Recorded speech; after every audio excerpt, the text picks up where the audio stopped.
1400 साल पहले इराक की सरजमी पर एक ऐसी जंग लड़ी गई थी जिसे करबला की जंग के नाम से जाना जाता है।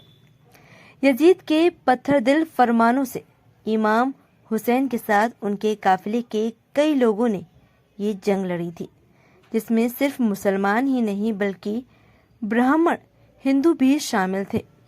उन्हें हुसैनी ब्राह्मण के नाम से जाना जाता है।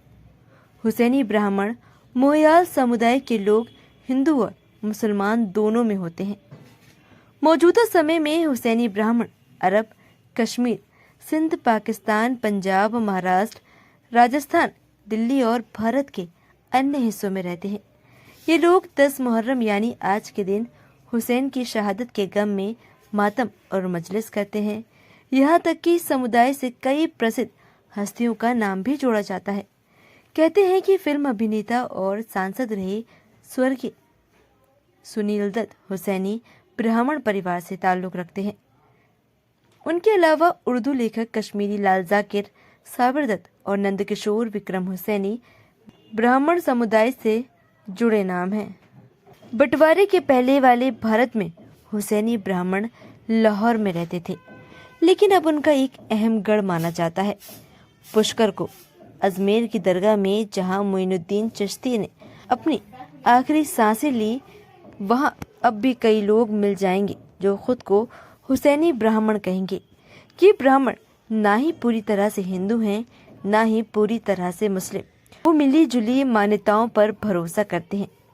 दत्त ऐसे ही हुसैनी ब्राह्मणों में से एक है। आज आपको इसी से जुड़ी एक ऐतिहासिक घटना की बात बताते हैं। हवा से बात करता हुआ, रेत के सीने को चीरता हुआ, बिजली की रफ्तार से कुछ हिंदुस्तानी सपूतों का एक छोटा सा कारवां तारीख के पन्नों में अपनी खास जगह बनाने जा रहा था। जिनकी आंखों में अजीम मकसद थे, वो अरब की ज़मीं करबला की तरफ रवाना हुए। नबी मोहम्मद साहब के नवासे इमाम हुसैन ने जब सभी लोगों से इंसानियत को जिंदा रखने के लिए जंग ए करबला में शामिल होने का ऐलान किया था, तो उस जंग में शरीक होने के लिए ये हक परस्त जाबाज हिंदुस्तान से करबला जा पहुंचे। कंधे पर जनेऊ डाले, माथे पर तिलक लगाए, ये जाबाज हुसैनी ब्राह्मण थे। ये वही वीर सपूत थे जो मदद की शक्ल में हिंदू और मुसलमानों के बीच संबंधों की नई इबारत लिखने करबला जा पहुंचे। करबला में जालिम बादशाह यजीद अपनी हुकूमत के नशे में चूर होकर इंसानियत का चेहरा बिगाड़ देना चाहता था, लेकिन उसे पता था जब तक नबी मोहम्मद साहब के नवासे इमाम हुसैन जिंदा हैं, तब तक वो अपनी मर्जी की नहीं कर सकता। उसके इसी डर ने इमाम हुसैन को उनके परिवार के साथ करबले में घेर कर उनसे हुकूमत के सामने सर झुकाने को कहा, लेकिन उन्होंने यजीद की गुलामी करने से साफ इनकार कर दिया। इमाम को दरियाए फरात के किनारे घेर लिया गया और उनके बच्चों और औरतों को प्यासा रखने का हुक्म अता कर दिया गया। ये सब जुल्म यजीद के खत मिलने के बाद उनके सूबेदार इब्ने ज़ियाद ने इमाम हुसैन पर किए। इमाम हुसैन की तरफ से भी खत लिखे गए। कहते हैं कि लोग मुसीबत में अपनों को याद करते हैं, या फिर मुसीबत में जो साथ दे वही अपना होता है। इमाम हुसैन ने अपने बचपन के दोस्त हबीब को एक खत लिखकर मदद को बुलाया। दूसरा खत करबला से बहुत दूर भारत के एक हिंदू राजा के नाम भेजा। ये खत इमाम हुसैन ने अपने भाई जैसे दोस्त भारत के मोहयाल राजा राहिब सिद्ध दत्त के नाम भेजा था। राहिब सिद्ध दत्त एक मोहयाल ब्राह्मण थे। इमाम हुसैन की खबर मिलते ही राहिब दत्त मोहयाल ब्राह्मणों की सेना के साथ करबला के लिए निकल पड़े। जब तक वो वहां पहुंचे तो इमाम हुसैन को शहीद किया जा चुका था। ये जानकर राहिब दत्त का दिल टूट गया। जोश में तलवार को गले पर रख लिया। वो कहने लगे, जिनकी जान बचाने आए थे वही नहीं बचा तो हम जीकर क्या करेंगे। इमाम के चाहने वाली वीर योद्धा जनाबे अमीर मुख्तार के मना करने पर राहिब ने तलवार को गर्दन से हटाया और मुख्तार के साथ मिलकर इमाम हुसैन के खून का बदला लेने के मकसद से दुश्मनों से यादगार जंग करने निकल गए। ये तारीख थी 10 अक्टूबर 680 ईस्वी की। उस समय यजीद की फौज इमाम हुसैन के सिर को लेकर कूफा में इब्ने जियाद के महल ला रही थी।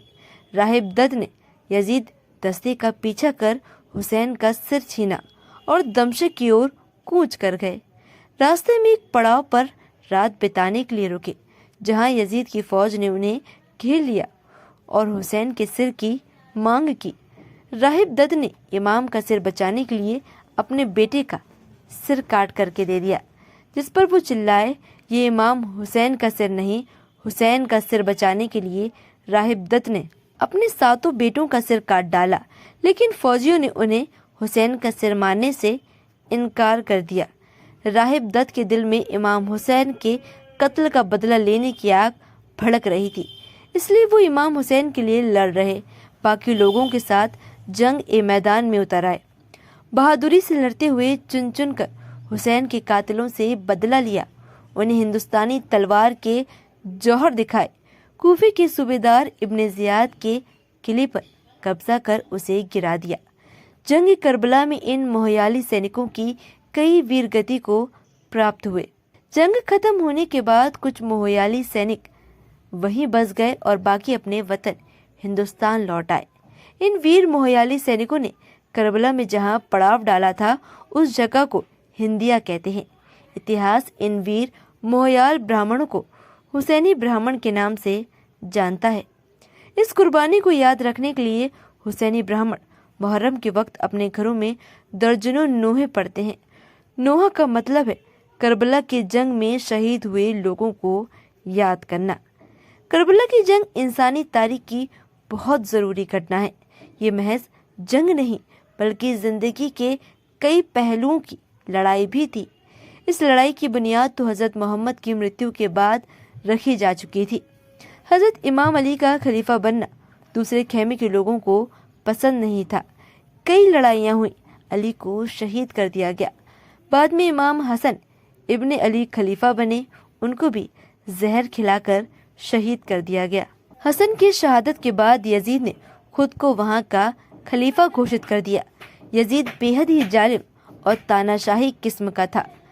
यजीद चाहता था कि हुसैन उसके साथ हो जाएं। वो जानता था अगर हुसैन उसके साथ आ गए तो सारा इस्लाम उसकी मुट्ठी में होगा। लाख दबाव के बाद भी हुसैन ने उसकी किसी भी बात को मानने से इनकार कर दिया, तो यजीद ने हुसैन को रोकने की योजना बनाई।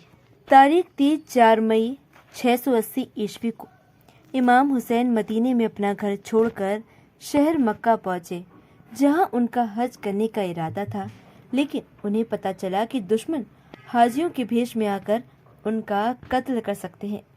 हुसैन नहीं चाहते थे कि काबा जैसे पवित्र स्थान पर खून बहे। फिर इमाम हुसैन ने हज का इरादा बदल दिया और शहर कूफे की ओर चल दिए। रास्ते में दुश्मनों की फौज उन्हें घेर कर करबला ले आई, जहां उन्हें शहीद कर दिया गया। मान्यताओं के मुताबिक राहिब सिद्ध दत्त यूं तो एक सुखी राजा थे, पर उनकी कोई औलाद नहीं थी। उन्होंने जब इमाम हुसैन का नाम सुना तो वो उनके पास गए।